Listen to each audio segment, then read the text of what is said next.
Hello, my name's Victor Hand. I've been a model railroader since 1951 when my dad bought some HO trains for my brother and I. My brother lost interest in about 2 weeks, but I've stayed at it for 69 years.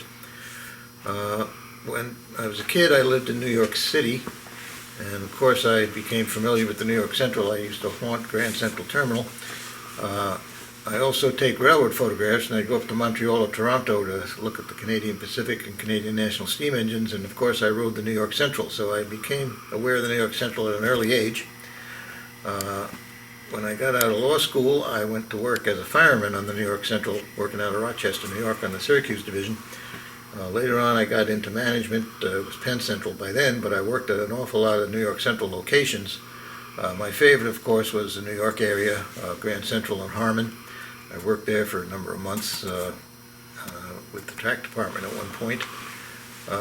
And I knew even then that I wanted to model the Harmon area. I thought it was just the greatest place in the world. It's a location where the New York Central changed locomotives for trains coming with electrics out of New York. And they put the steam or the diesel locomotives on. I'm modeling the area from Harmon to Cold Spring, which is milepost 32 to 54. I'm trying to do it as it existed in the early 1950s, as accurately as I can. I have literally thousands of photographs that I use to build models as accurate as I can make them. I have two friends who are modeling the same area, and they've been very helpful in trading information with me, and one of them is a architect who knows how to design 3D stuff, and we've done a lot of 3D parts. I will show you some of those later on. This is the first location we'll start our walking tour. This is my staging yard. This is not a modeled scene. There are two staging yards here. There's a 8-track yard that represents Grand Central. Grand Central, of course, had 55 tracks, but I don't need that many. The 4 tracks nearest us represent the West Side freight yards, and they're longer tracks, of course, for freight trains. I can stage quite a few trains here. We've got the Harlem Milk sitting here on the first track, and 2 freight trains, and then we got a 20th Century Limited and a set of streamlined cars, and then there's a looks like a Poughkeepsie local behind that. In any event, I stage trains here, and then we come out into the real world at the next scene. I'll show you that in a second. Okay, here's the first modeled scene. When I lived in the city, I had a smaller model railroad because my house was a lot smaller, and I couldn't fit an electric division scene in. When I moved to Maine, I had 6 times as much space, so of course everything got bigger, and I decided I wanted a scene on the electric division. Spuyten Duyvil was one of my favorite places when I was in college. I went to college up near there. Used to go down and watch the trains at night. It was a terrific place with the Henry Hudson Bridge, and spectacular location. It's the location of a wreck a few years ago that killed 4 people. There was a 30-mile-an-hour curve that this guy went around at 82, I think. In any event, what you're looking at here is my provisional model of the Henry Hudson Bridge. It's shortened. It's 560 feet long, where the real one's 800 feet long.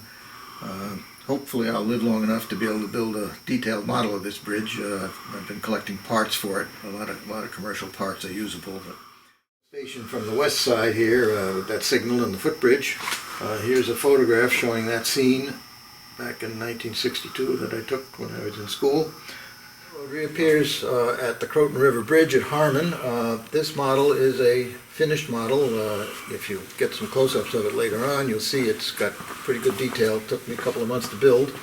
The model of the coal dock at Harmon was a huge structure. It existed from 1912 to about 1954. It had 30 pockets. I've modeled it as 24 pockets just to shorten it a little bit. It's still 8 feet long, got about 6,500 parts in it.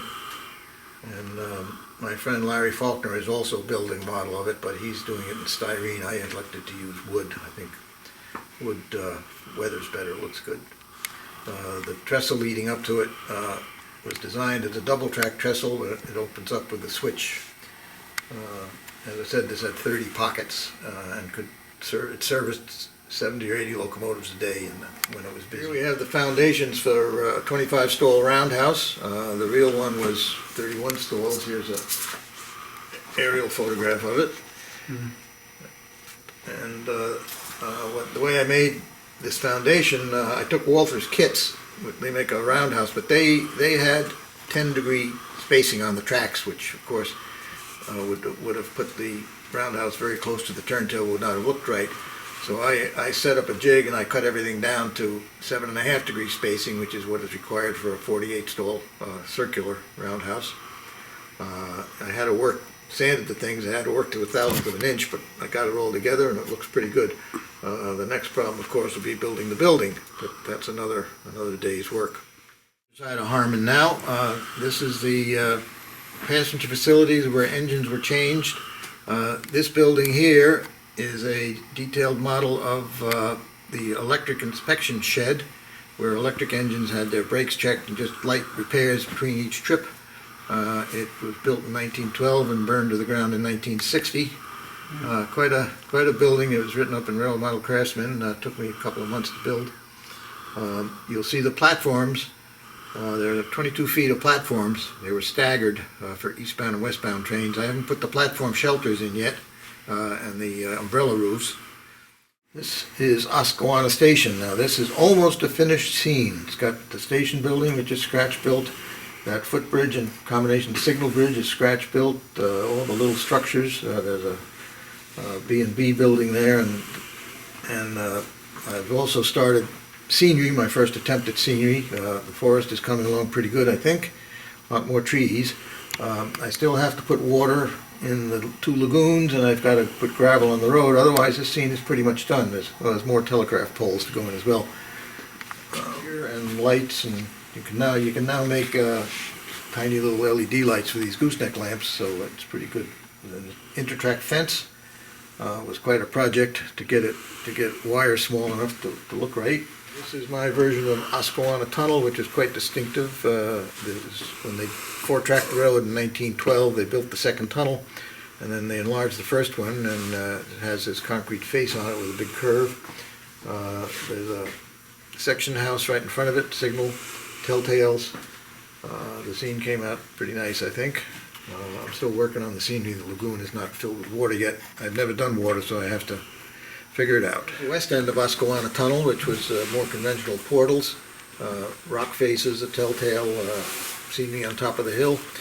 Here's a prototype scene from the 1940s. Notice there's no vegetation on top of the hill today. It's all forested, of course. Control panel for the Harmon complex, which is quite a few tracks. I have every track that was in Harmon. They're shortened, of course, it had to be. But all the tracks are there in the station area.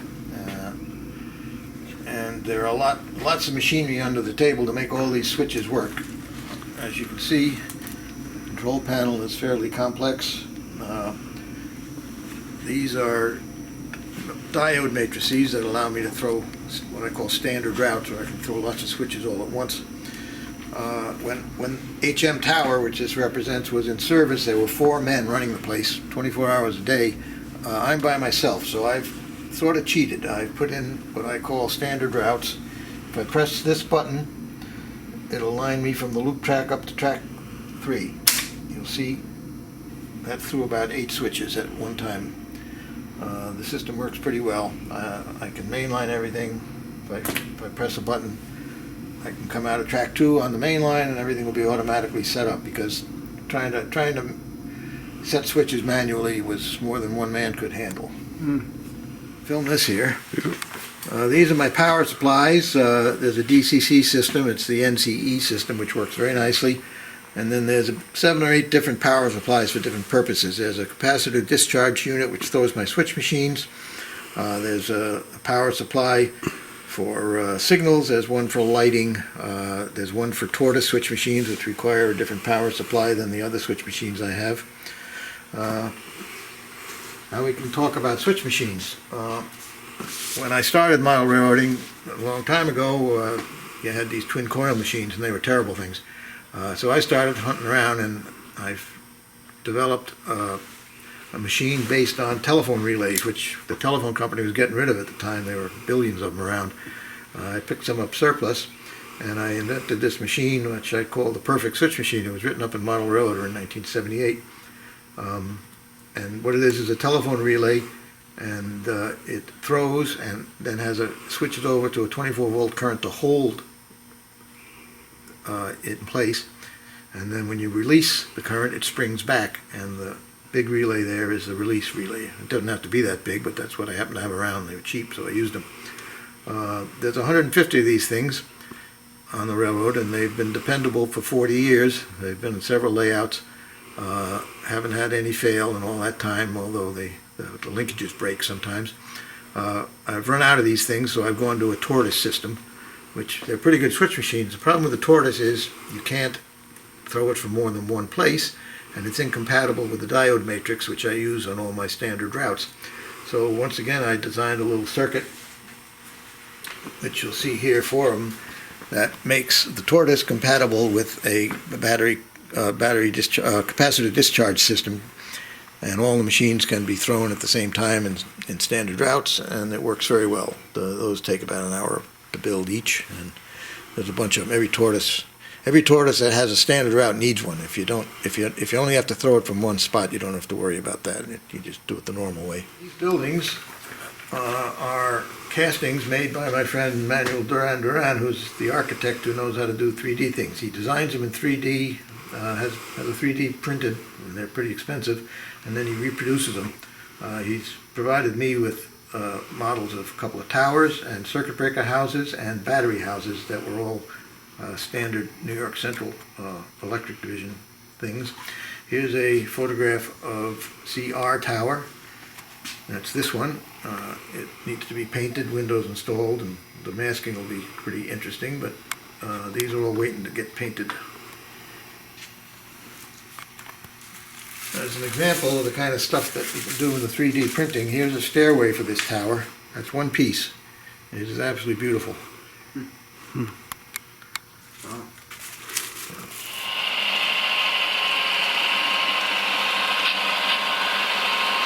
I've got a clear signal that'll turn the red when you pass it.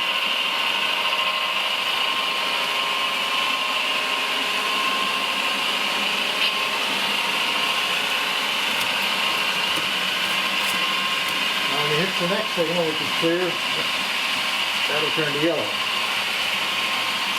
These are automatic clocks.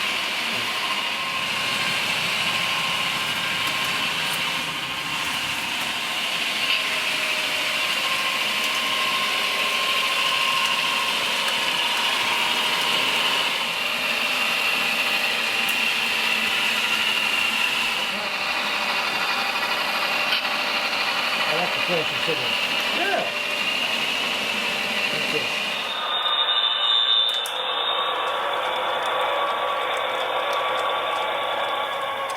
Let me mind this.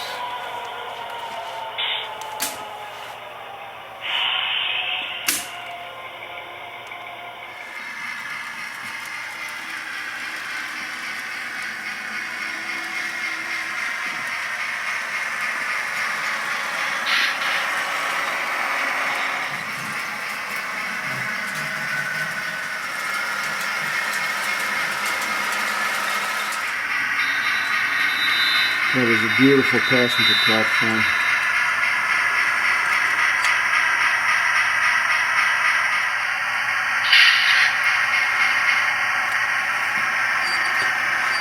On main tracks, you don't want to use the magnetic ramps, the fixed ones, because you get false uncouplings.